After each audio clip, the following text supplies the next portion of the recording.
So he accused me, and we straightened it out. But his brother got out and everything else, and out of Hawaii, I think, and him and Mundo, my other homeboy, they saw me at the park one day, and it was right after a car show, and they drew in 57 Park in Highland Park. It was a famous park back then. It's called Stoner Park back in the days. But man, it used to be packed every Saturday, Sunday, packed. But this time it was a car show, so it was really packed. So we're all kicking back right there. And his brother comes up to me and he started pushing me like, hey, what's up? You ain't about nothing and choosing me. I go, hey, be cool, you know. Not, you know, be cool.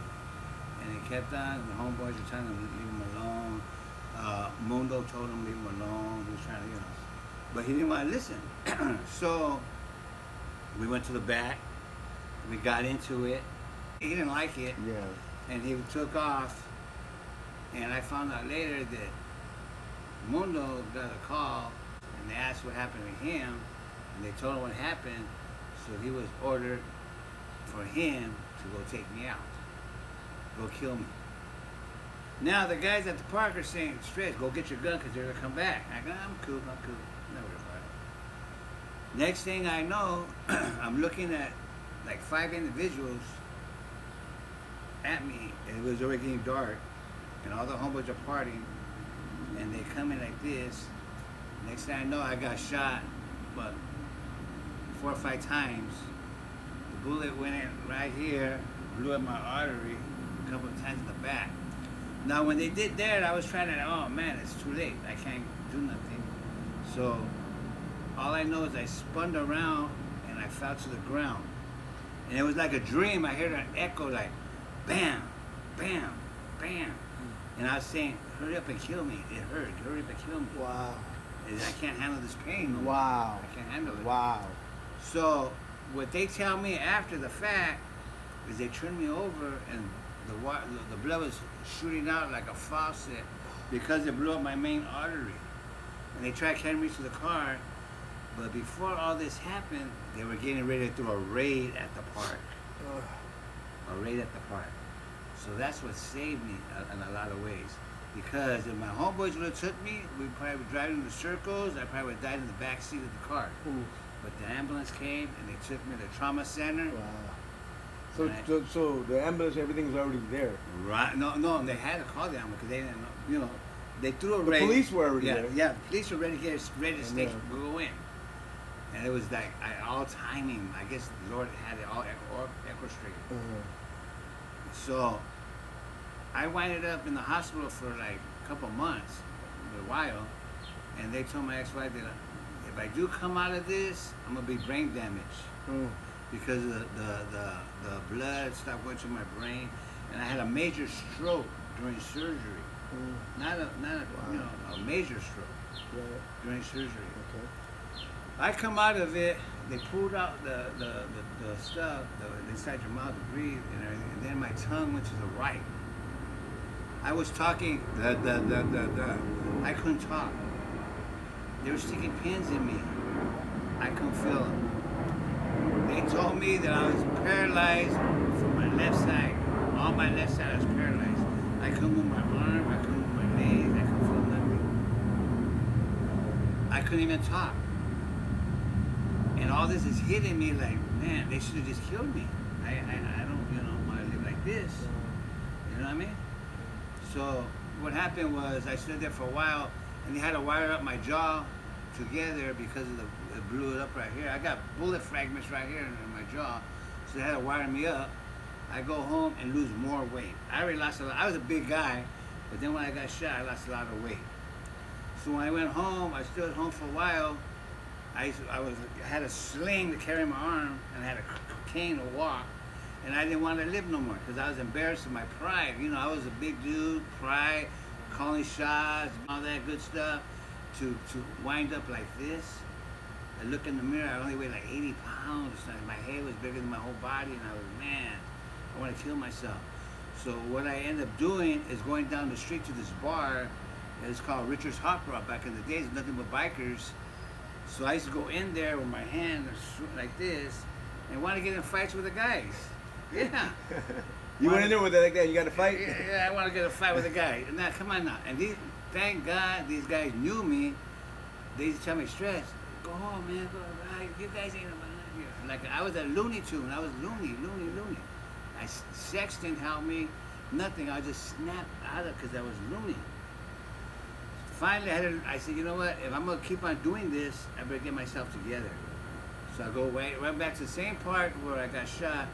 I started doing push-ups, 1 push-up, 2 push-up, learning how to talk better. And then finally I started doing that for a while, and then eventually I got my on my side back except for my hand. Sometimes people can't understand me because my tongue still goes to the right. Wow. It takes a lot of practice to even talk, Wow. you know? And I never went to therapy or none of that stuff. I just did it on my own. So during all this time, I decided to go back to church and get right. They said, go to church, tell God what happened, tell him thank you. I go, I do all the time. Stand on the cross. I go to the connection, get my stuff, come back to the pad, do my thing, and I tell God, gracias. Come on, Thank you for the chiva. But you know what I mean. Hey, we all do that. Yeah, I know. No, I know. That's why I'm laughing, bro. Say, a couple of Hail Marys, a couple of Our Fathers, we're all good. Amen. So finally, I started going to church, and I ended up going to Highland Park, Victory Outreach in Highland Park. And I finally started learning about God, how God works. You know, I had to have a personal relationship with God. Okay. So then after that, I ended up going to Pastor Augie's church. Augie Barajas is right there in Eagle Rock. Pastor Pete Reese ended up going to Chicago to go run a men's home. Mm-hmm. And he asked me if I wanted to go with him. And I said, you're crazy, I ain't going to Chicago. No way, I'm not going over there. Right. So me and my ex-wife ended up going to Chicago, and I ended up helping him run the men's home. Mm-hmm. So I stood up there for about a year, got restored, and God moved a lot of ways up there with me, and it was all good. But then I had to come back down to Highland Park. So I ended up coming back to Highland Park, and as I was coming back to Highland Park, without me knowing, Pete and everybody came down too, and then without me knowing, Mundo was getting out. The one that shot me them times, he was getting out. He was in jail for something else that I didn't even know. But he was getting out, and I didn't even know he was getting out. Somebody called me up and said, Stretch, Mundo is getting out. He's going to the church. I go, no way. I go, what do you want us to do? You want us to take him out? I go, no, I'll take care of it. But when I hung up the phone, I was so confused because I didn't have no feelings for anger or hatred because when I went to Chicago. Right. You know what I mean? So anyways, I ended up going to church, and everyone knew that Mundo was coming but me. I knew he was out, he was going to come, but I didn't know when. So Pastor Augie tells everybody, watch Stretch, So I'm like this, in the name of Jesus, and doing my stuff, praising the Lord. And he walks in. Door, I'm looking, I go, I couldn't believe my eyes, what happened? He's here, what's going on here? And there's no seats open except for the one in front of me. I go, man, Don't tell me he said. you gotta be joking. You gotta be funny. So he comes real humble and sitting right in front of me. I'm like, oh no, you didn't. like what's going on here? The devil's saying, take him out. It's gonna be nighttime when you guys go. You get him out. No, you can't. No, you can't. So I'm going through the whole service, not even listening to the pastor, just going through it. As soon as it was over, I took off with my wife and my kids. We took off. Next thing I know, I get a phone call from Pastor P inviting me to a thing with Art and everybody. They were having a feedment group. It was Bible studies and La Puente. Asked me if I wanted to go. I go, yeah, I'll go. Now you gotta understand this.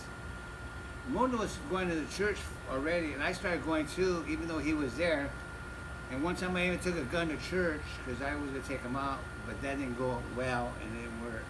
So So then he tells me Mundo's gonna go too. And I'm saying to myself, oh no, you don't. And I hung up. I go, I don't want to go. So a couple of minutes go by. I go, you know what? I have to go. I have to go. I want to go. So he comes and picks me up. Mundo's in the back seat. I go in the front, and we're driving.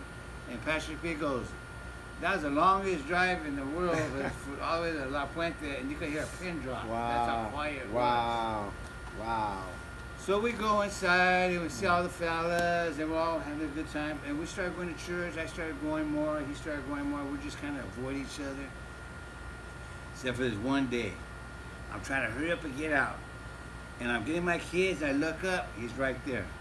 They go, Stretch, can I talk to you? And everybody, it seemed like everybody froze. Like, no, what? What's going down? It's going down. It's going down. Because he's walking towards me. And everybody like stopped everything. And he what? And he goes, I want to know if you could forgive me for what I have done in my younger days. Mm. Now, I'm thinking to myself, you didn't ask me that. And I'm thinking to myself, he was my homeboy. He was a big homie. But now he's a man of God. And I'm a man of God. Now, I don't have anger for him. So what am I supposed to do? The Lord showed me already. He said, when they nail me to the cross, what do? Forgive them, for they not know what they do. Now, when he did what he had to do it. And now he's a man of God. What do you got to do? So I said, you know what? But that's easier said than done. Right, it is. But with God's help, all things are possible. So I went like this. I shook his hand. And this is the This is the reason I wanted to do this story, just to show the power of forgiveness. That's the main thing about this story, this man's story, is the power of forgiveness is so evident with this story. It's amazing.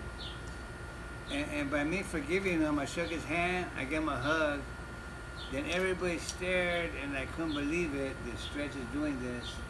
When I got home, I got phone calls. People were mad at me. Why did I do this? How can I do this? How can you forgive? Yeah, but you know what? God is... All your old prison buddies, right? Everybody. But I learned, you know what? How I put this? If I wouldn't have did that, one of us wouldn't be here. Mundo would have been gone. I'd be in prison. I'd be dead. Mundo would be in prison. Somebody wouldn't be here. So it took a lot for Mundo to come even and ask me to forgive him. And it took a heck of a lot for me to forgive him. So that was the Lord that orchestrated the whole thing. But by doing that too, my head got big. I was on TV and everything else. I backslid for about 5 years after. I ended up going to prison again at an older age. I ended up doing 9 years straight. But during that 9 years straight, they killed my son. And that was the longest time ever of my life doing in prison because they killed my son. Now, this was after you had been going to church and preached and everything and all that, but then you went back. Mundo. Yeah, and you forgave Mundo, but then you ended up going back into the drugs and the use and all that, right? Yeah. Okay, so now you're back in prison and you find out that your son is killed. How do you react? Well, I hated myself for even being in here, and I just hated God. I hated everybody. I was like numb, a numb feeling. Like I had hatred and anger in me. It was like my old friends coming back to join me again, you know. And I was supposed to do 9 years or 85%, but I ended up doing the whole 9 years because I got in trouble in there too. Wow. So when I got out, I went to go see him at the cemetery and everything else, and I still like, I can't believe this is happening. And then I see my others. I got 3 other boys. My other 2, I seen them. I haven't seen in years, and they're the youngest ones. And then my oldest son. And during that time I was out, my youngest son, the one that would never get in trouble for nobody, he was like a square. He ended up getting in trouble, and now he's doing life in prison. I got another son. He's doing time in the feds. He'll be getting out pretty soon. But my oldest son,